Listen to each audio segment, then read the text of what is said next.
එතකොට ගෘහණිය ගෙදර පරිසරයේ යනම් මනම් දාලා හදන්න පටන් ගත්තොත් එහෙම හෝටල්, රෙස්ටුරන්ට් පෝෂණයට නෙමෙයි මුල් තැන දෙන්නේ. අඩුතැනට මිනිස්සු යනකොට අර මිනිස්සු අඩුවට දෙන්න නම් අඩුවට අවශ්‍ය බඩු භාණ්ඩ ගන්නවා. තක්කාලි සෝස් කියලා තිබ්බට ඕක තක්කාලි සෝස්ද තියෙන්නේ. හොඳ තක්කාලි සෝස් එකක් ගන්න. අර හොඳ එක දාලා දෙන්න බෑනේ රුපියල් 50ට. එහෙනම් බාලයව හොයනවා ඊට පස්සේ. දැන් 5 star හෝටල් වල එහෙම ගත්තොත් එහෙම හොඳ ඉහළ ගණේ රෙස්ටුරන්ට් වල ගත්තොත් ඒ වගේ බාල වැඩ කරන්නේ මුන්ට මේ ෆ්‍රයිඩ් රයිස් එකවත් හදා ගන්න බෑ. මුන්ට ඩෙවල් එකක්වත් හදා ගන්න බෑ. අර මිනිස්සු අර විදිහට හැදුවොත් එහෙම අනේ පෝෂණය ආරක්ෂා කරගන්න ඕනේ කියලා පළවෙනි මාසෙන් වහලා දායි.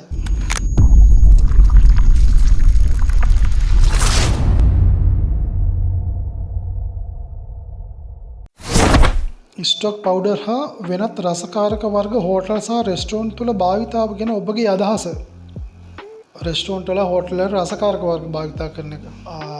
මේකේ මෙහෙම කාරණාවකුත් තියෙනවා. ඒ මොකද්ද? අපේ කුකරි ක්ලාස් එකේ කොටස් දෙකයිනේ. එකක් ගෙදර යුම්පියම් කරන ගෘහණිය කියන චරිතයයි. අනිත් පැත්තෙන් තමයි හෝටල් සහ බේකරි. රෙස්ටුරන්ට් වල වැඩ කරන ඒ පරිසරයේ වැඩ කරන කට්ටිය. එතකොට මේකට දෙන උපදෙස් මේ දෙකට මම හාත්පසින්ම වෙනස්. ඒක හොඳට මතක තියාගන්න. රෙස්ටුරන්ට් වල ඉන්න කට්ටියට, හෝටල්ස් වල ඉන්න කට්ටියට මම රසකාරක වර්ග දාන්න එපා කියලා කිව්වොත් ඒ බිස්නස් එක දවසක් දෙකක්වත් ඇදගෙන යන්නේ නැති වෙන්න පුළුවන්.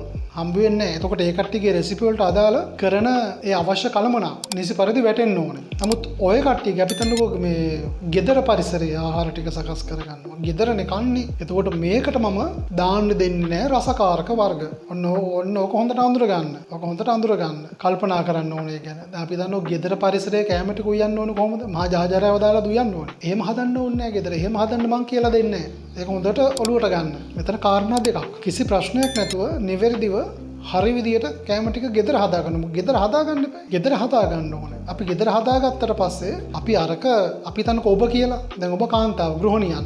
එතකොට ගෘහණිය ගෙදර පරිසරයේ යනම් මනම් දාලා හදන්න පටන් ගත්තොත් එහෙම මේ අපේ තියෙන රසකාරක වර්ග, අපේ තියෙන කුළු බඩු වර්ග, අපේ තියෙන තුන පහ වර්ග පාවිච්චි කරන්නේ නැතුව මේ වගේ අගයක් වටිනාකමක් දන්නේ නැතුව ඒ ටික දාන්න නැතුව මම මේ කරන්න උත්සාහ කරන ක්‍රියාදාමයේ ඵලයක් නැතුව යනවා. ඔබටත් ඵලයක් නැතුව යනවා. මමත් ඔබට ගෘහණියක් වශයෙන් දැන් ඔබට උගන්වනවා. ඔබට යම් යම් කාරණා මම උගන්වනවා. මම ප්‍රධානම උගන්වන්නේ ගෙදර ආහාර ටික නිවැරදිව පෝෂණීය සහ ගුණය ආරක්ෂා වෙන විදියට ආහාර ටික සකස් කරගන්න ඕනේ. ප්‍රධානයෙන් මම ඔකට උගන්වන කාරණාවෙත් ප්‍රධාන කොටස් දෙකක් තියෙනවා. ඒ කාරණාවයි ඒ වගේම අර රෙස්ටුරන්ට් හෝටල්ස් වල අපි ගිහිල්ලා කෑම කන්න නැතුව අපිට ඕන නම් ඒ ටික ගෙදර හදාගන්න. අපිට ඒවට අවශ්‍ය කලමනත් මම කියනවා. හැමතිස්සෙම මතක තියාගන්න හොඳ දේ වැඩිපුර පාවිච්චි කරන්න. දැන් අපි හිතන්නකෝ ඔය කට්ටිය කඩෙන් කනවා. කඩෙන් කන්නත් එපා. රෙස්ටුරන්ට් එකකට ගිහිල්ලා කන්න ඕනේ. හෝටල් එකට ගිහිල්ලා කන්න ඕනේ. ඒ රහ බලන්න ඕනේ. ඒක රහ ටේස්ට් කරන්න ඕනේ. ඒක දැනගන්න ඕනේ. ඒක අත්දකින්න ඕනේ. එතකොට එතන තියෙන වෙන රහ. ඒ කට්ටිය යම් යම් රසකාරක වර්ග, සුවඳකාරක වර්ග මේ කට්ටිය පෝෂණකාරකයට නෙමෙයි මුල් තැන දෙන්නේ. හෝටල්, රෙස්ටුරන්ට් ඒ කට්ටිය පෝෂණයට නෙමෙයි මුල් තැන දෙන්නේ. නමුත් ගෘහණිය කියන චරිතේ පෝෂණයට මුල් තැන දෙන්න ඕනේ. ඒ කට්ටිය බලන්නේ මේක රසය. ප්‍රධානයෙන් ඒ රෙසිපි එකේ රසය, ඒ ආහාර වේලේ රසය තමයි ඒ කට්ටිය බලන්නේ. කෑම වේලේ රසය. ඔය කට්ටිය මොන හරි ඩෙවල් එකක් හරි ෆ්‍රයිඩ් රයිස් එකක් හරි මොන හරි ගිහිල්ලා සාමාන්‍යයෙන් දන්නේ ඕකනේ කියපු ගමන් නැත්තම් අපි හිතන්නකෝ මොන හරි කෑමක් අපි රෙස්ටුරන්ට් එකට ගිහිල්ලා අපි කනවා. ඔක කෑවට පස්සේ රහක් නැත්තම් අයිද මේ මිනිස්සයා ගාවට. එහෙනම් මේ මිනිස්සයාක රහට හදන්න ඕනේ. එතකොට රහට හදන්න බෑ මේ සාමාන්‍යව දාලා. ඒකට අවශ්‍ය වෙනම තියෙනවා. ඒකට අවශ්‍ය කරනවා මේ කලමනා. ඒකට ඒ ටික දාලා හදන්න ඕනේ. එතකොට දැන් මේකේ අහලා තියෙන ප්‍රශ්නේ ස්ටොක් පවුඩර් හා වෙනත් රසකාරක වගේ හෝටල් සහ බේකරි තුල හෝටල් සහ රෙස්ටුරන්ට් වල භාවිතය කරන ඔබගේ අදහස. ඉතින් ඒක අනිවාර්යෙන් ඒ කට්ටිය කරන්න ඕනේ. ඉතින් ඒ කට්ටිය කරේ නැත්නම් පැවැත්මක් නැහැ නේ මිනිස්සුන්ට. මොකද මේ රස මේ හුරු වෙලා නැතිනේ. දැන් ඔබ වුණත් කැමතිද ෆ්‍රයිඩ් රයිස් එකක් ගෙනාපුවම ඩෙවල් එකක් ගෙනාපුවම ඒක තියෙන්න ඕන රසය. නියම රසය නැත්නම් අපි කියන්නේ මොකද්ද? මුන්ට මේ ෆ්‍රයිඩ් රයිස් එකක්වත් හදා ගන්න බෑ. මුන්ට ඩෙවල් එකක්වත් හදා ගන්න බෑ. ඉතින් ඒකනේ කියන්නේ. ඒතරා එතෙන්ට යන්නේ. ඒ ව්‍යාපාරික ස්ථානට යන්නේ. එතකොට. එහෙනම් ඒ කට්ටිය බලන්න පුළුවන් තරම් උපරිම ඒකේ දාන්න තියෙන හැම දෙයක්ම දාලා කට්ටිය කටට ටේස්ට් එකක් දෙන්න. ඉතින් ඒක වැරද්දක් නෙමෙයි. ඒක වැරද්දක් නෙමෙයි. නමුත් ඒකක් තියෙනවා නියමානුකූලව හදාගන්න. අපි හිතන්නකො දැන් මම අපේ රෙස්ටුරන්ට් වල එතකොට හෝටල් වල ඉන්න වැඩ කරන අය වෙන්න පුළුවන්, අයිතිකාර පිරිස් වෙන්න පුළුවන්. මේ කියන දැනුවත්භාවයේ හෝටල් and රෙස්ටුරන්ට් දාන කට්ටිය ඉන්න පුළුවන්. විශේෂයෙන් මේ කෑම හදන කට්ටිය. ඒකට මම වෙනම කෝස් එකක් කරනවානේ. එතකොට ඔය කට්ටිය අයිති වෙන්නේ නැහැ කොටස. ඔය කට්ටිය එකට දාලා නෙමෙයි මම එතන කරන්නේ. ඒතර ඒ කට්ටියට මම මේ ගැන ඒකට අවශ්‍ය විදිහට පැහැදිලි කරලා දෙනවා. පැහැදිලි කරලා දෙනවා කියලා කියන්නේ අපි හිතන්නකො මෙහෙම දෙයක් යම් යම් සෝස් වර්ග, රසකාරක වර්ග තියෙනවා. හැම බඩුවක්ම, හැම දෙයක්ම ආහාර නිෂ්පාදනය සඳහා අවශ්‍ය අමුද්‍රව්‍ය සේරම මම ඒ කට්ටියට දැනුවත් කරන්නේ නියමානුකූල හොඳ හරි දේ තෝරලා ගන්න ඕනේ. අපි හිතන්නකෝ සෝස් එකක් කියලා. සෝස් සමහරක් ඔය කට්ටියක් දැකලා ඇති මේ කඩේ තියෙනවා බාල සෝස් වර්ගනේ. බාල සෝස් වර්ග අඩුවට දෙන්න නම් ඉතින් වැඩි ලාභයක් උපයන්න. මොකද අඩු තැනටනේ මිනිස්සු යන්නේ. ඔන්න ඒකත් හොඳට මතක තියාගන්න. අඩු තැනට මිනිස්සු යන්නේ. අඩු තැනට මිනිස්සු යනකොට අර මිනිස්සු අඩුවට දෙන්න නම් අඩුවට අවශ්‍ය බඩු බාණ්ඩ ගන්නවා. ඒ මනසට වරදක් කියන්නේ නේද? හම්බෙන්න කොහෙන්ද අඩුවට ගත්තා. එතකොට අර ඒ වගේ නිෂ්පාදන කරන මිනිස්සුත් ඒකට හරියන විදිහට නිෂ්පාදනය කරනවා. ඒ ආහාරයේ වර්ණය, ඒ ආහාරයේ රසය, ඒ ආහාරයේ පෙනුම ලැබෙන්නේ ඔය මාකට් එකේ යම් බාල දේවල් තියෙනවා. තක්කාලි සෝස් කියලා තිබ්බට ඕක තක්කාලි සෝස්ද තියෙන්නේ? මාගුලයි.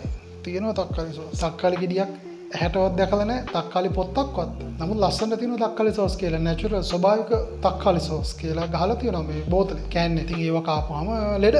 ඒව කාපුවම ලෙඩ. හැදෙන ලෙඩ හිතා ගන්න බෑ. ඉතින් ඇයි ළමයි එතකොට අර මිනිස්සු අරව දාන්නේ? ඔය වගේ දේවල් ඇයි අරන් යන්නේ? අරන් ගිහලා දාන්නේ. ප්‍රධාන හේතුවක් තියෙනවා. එහෙම දාන්න හේතුව තමයි මිනිස්සු අඩුවට ඉල්ලනවා. මිනිස්සු අපි හිතනකො දැන් තක්කාලි සෝස් එකක් තියෙනවා හොඳ ආයතන හදන. හොඳ කම්පැනිස් හදන හොඳ තක්කාලි සෝස් එකක් ගන්න. එතකොට ඒ ගාණන් වැඩි එකක නල්ලා අර කෑම එක දෙන්න බෑ රුපියල් 50ට. එතකොට ඒ මිනිස්සු රුපියල් 50ට දෙන්න ඕන යම්කිසි නිෂ්පාදනයක් අර හොඳ එක දාලා දෙන්න බෑනේ රුපියල් 50ට. එහෙනම් බාලයව හොයනවා ඊට පස්සේ. එතකොට ඒකට සපයන්න පිරිසක් ඉන්නවා. ඕකයි මේ චක්‍රයක් වගේ යන එකක් ඕක. චක්‍රයක් වගේ යන එකක්. හොඳ වටිනා කෑම වේලක් ගන්න හොඳ තැනකට ගියොත් එහෙම ඒ කට්ටිය දාන්නේ හොඳ ඒවා. දැන් 5 star hotel වල එහෙම ගත්තොත් එහෙම හොඳ ඉහළ ගණේ රෙස්ටොරන්ට් වල ගත්තොත් ඒ වගේ බාල වැඩ කරන්නේ නැහැ. ඒ කට්ටිය හොඳ දේවල් හොඳ quality දේවල්. තෙල් එකනුත් බදින්න එකපාරයි. එතනින් එහාට ඒක අයින් කරනවා. ඒක නියමානුකූල ක්‍රමානුකූල පිළිවෙලක් තියෙනවා. කෑම වල ආරක්ෂාව වගකීම 100% සාතික වෙනවා 100%ක් සාතික වෙනවා. එතකොට ඒකට ගාන වැඩි. ඔය හැම වෙලාවෙම හොඳට මතක තියාගන්න. ඔබ කෑම කඩයක් කරනවා කියලා කියන්නේ. ඔබ රෙස්ටොරන්ට් එකක් කරනවා. ඔබ හොඳ ඒවා විතරයි ගන්න ඕනේ. හොඳ ඒවා විතරයි මිලදී ගන්න ඕනේ. නැත්නම් අර බාල දේවල් ගහන්න දාන්න එපා. ඔබට වටිනාකමක් තියෙනවා. එතකොට හොඳ බඩු ගෙනල්ලා හොඳ ඒවා දෙන්න. එතකොට මේ හොඳ එකට කැමති මිනිස්සු ටිකක් එකතු වෙයි. 1000ක් නැති වුණොත් 500ක් හරි එකතු වෙයි. 500ක් නැති වුණොත් 100ක් හරි එකතු වෙයි. හොඳ මිනිස්සු ටිකක්. එතකොට මේ මිනිස්සුගේ කට කතාවෙන් ප්‍රචාරයෙන් මේකේ මිනිස්සු දැනුවත් කරාට පස්සේ මේ මිනිස්සු තව කට්ටිය මේක යනකොට එනවා අවුරුදු ගානක්. එහෙම නැතුව හැමදාම බාලේව දාලා ගහපුවම හැමදාම එකම තැන තමයි එන්නේ. එකම මිනිස්සු ටිකක් තමයි එන්නේ. ඉතින් මං අන්න ඒව ගැන තමයි මම හෝටල් සහ බේකරි වල ඒ කට්ටිය අමුද්‍රව්‍ය මිලදී ගන්නකොට හොඳ අමුද්‍රව්‍ය මිලදී ගන්නේ කොහොමද? රෙස්ටොරන්ට් එකට අදාළ ෆ්‍රයිඩ් රයිස් එකක් හදන්න ගියාට පස්සේ ඒ ෆ්‍රයිඩ් රයිස් එක හදන්නේ කොහොමද? ඒකට අදාළ හැම අමුද්‍රව්‍යයක්ම අවශ්‍ය කලමනා මං කියලා දෙනවා. හැබැයි ඒවත් හොඳ දේවල් විතරයි මම ගන්න කියලා කියන්නේ. හොඳ දේවල් විතරයි. මේ රසකාරක, සුවඳකාරක දේවල් තියෙනවා ගන්න බැරි ඒවා. ඒවා මම මගේ කුකරි ක්ලාස් එකේ අර කට්ටියට මම කියලා දෙන්නේ. ෆ්‍රයිඩ් රයිස් එක හදන්න ගියා මේ ෆ්‍රයිඩ් රයිස් එකේ නියම රසයක් තියෙන්න බෑ. මිනිස්සු ඇදලා ගන්න ඕනේ අපි. ආයෙ එන විදිහට අපි හැදෙන්න ඕනේ. දෙන්න ඕනේ අපි. එහෙම එන විදිහට දුන්නේ නැත්නම් එහෙම බිස්නස් එක පැවැත්මක් නැතුව යනවා. එහෙනම් ඒ විදිහට මම මේ මිනිස්සු ටික හදන්න ඕනේ. ඒතර ඕ කට්ටිය මම පුළුවන් තරම් හදන්නේ ගෘහිණිය කියන චරිතයට පෝෂණය, ගුණය ආරක්ෂා කරගෙන කෑම ටික ගෙදර හදාගන්න. ඕ කට්ටියත් අර වගේ තැනකට ගිහිල්ලා ඕනනම් රෙස්ටොරන්ට් එකට හෝටල් එකකට ගිහිල්ලා කනවනේ. ඒවා කෑවට කමන්නේ. කන්න ඕනේ. එතන වැටෙන වහක් විසක් වුණා. මෙතන අපේ නියමානුකූල ගෙදර පරිසරය හදාගන්න කෑම ටිකෙන් අර ටික කැපිලා යනවා. ප්‍රශ්නයක් නෑ. හොඳට මතක තියාගන්න. ඉතින් මේකේ දාලා තියෙන කතාව තමයි ස්ටොක් පවුඩර් හා වෙනත් රසකාරක හෝටල් වර්ග සහ රෙස්ටොරන්ට් වල භාවිතය කරන ඔබගේ අදහස. ඉතින් ඒක ඒ මිනිස්සු පාවිච්චි කරන්න ඕනේ. හොඳ ඒවා හැබැයි හොඳ ඒවා පාවිච්චි කරන්න ඕනේ. නරක දේවල් තියෙන තැන්වල නරක දේවල් අමුද්‍රව්‍ය එකතු කරලා හදන කෑම තියෙන තැන්වල ඔබ රිජෙක්ට් කරන්න ඕනේ. ඔබ ඒ වගේ තැන්වලට යන්න නැතුව ඉන්න ඕනේ. හොඳ වටිනාකමක් තියෙන නිවැරදි පිළිවෙලට පිරිසුදුව හදන කෑම හදන තැනකට යන්න ඕනේ. ඔබ අඳුර ගන්න ඕනේ. ඔබට ඉවක් තියෙන්න ඕනේ. දැන් අපි ගෙදරත් ගෙනල්ලා යම් දේවල් අපි හදන විදිය කියලා දෙනවා. ඒක සාමාන්‍යයෙන් ඒක ප්‍රශ්නයක් නෑ.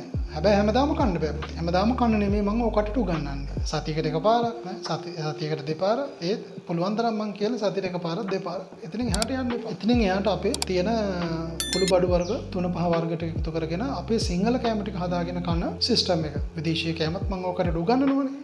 විදේශීය රටවල් ආහාර උගන්වනවා. චයිනීස් කෑම උගන්වනවා. ඉන්දියන් කෑම උගන්වනවා. එතකොට ඒකට අවශ්‍ය ඔරිජිනල් රෙසිපි වලට අදාළ තියෙන ඒ රෙසිපි එකේ තියෙන කලමන ඔකට එකතු කරගන්න ඕනේ. ඒතර ඒ ගැන මම කියලා දෙනවා. එහෙම නැතුව රෙස්ටොරන්ට් එකේම අර මිනිස්සු අර විදිහට හැදුවොත් එහෙම අනේ පෝෂණය ආරක්ෂා කරගන්න ඕනේ කියලා පළවෙනි මාසෙම වහලා දායි. කට්ටිය දෙන්න ඕනේ. ඇද්දිලා එන විදිහට දෙන්න ඕනේ. ඒක ඇත්ත. ඒක සාමාන්‍ය. ඒක සාමාන්‍ය සාධාරණයි.